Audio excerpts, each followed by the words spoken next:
નમસ્કાર, હું છું રાહુલ વેગડા. આપનું સ્વાગત કરું છું એશિયાના સૌથી જૂના અખબાર મુંબઈ સમાચારના ડિજિટલ પ્લેટફોર્મ પર. ચાલો જોઈએ આજની મુખ્ય હેડલાઇન્સ. ઉત્તરાખંડના 4 ધામ પૈકી એક બદ્રીનાથ ધામના દ્વાર આજે સવારે 6 કલાકે વૈદિક મંત્રચાર અને વિધિ વિધાન સાથે દર્શનાર્થીઓ માટે ખુલ્લા મૂકવામાં આવ્યા. રાજસ્થાનમાં આંતરરાષ્ટ્રીય સરહદ પર બીએસએફને મળી મોટી સફળતા. શ્રી ગંગાનગર વિસ્તારમાંથી ઘૂસણખોરી કરતો એક પાકિસ્તાની રેન્જર પકડાયો, પૂછપરછ ચાલુ. ભારતીય સેનાને રશિયા પાસેથી 250 કરોડ રૂપિયાથી વધુ કિંમતની નવી હવાઈ સંરક્ષણ મિસાઇલો મળી. મુખ્યપ્રધાન ભૂપેન્દ્ર પટેલની મુલાકાતે છત્તીસગઢના ગ્રામીણ ક્ષેત્રના પદાધિકારી અધિકારીઓનું પ્રતિનિધિમંડળ.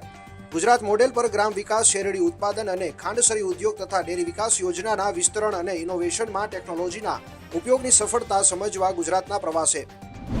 ભારતીય નૌકાદળનું નવીનતમ માર્ગદર્શિત મિસાઇલ વિનાશક આઈએનએસ સુરત હજીરા બંદર પર મુલાકાતીઓ માટે ખુલ્લું મૂકવામાં આવ્યું.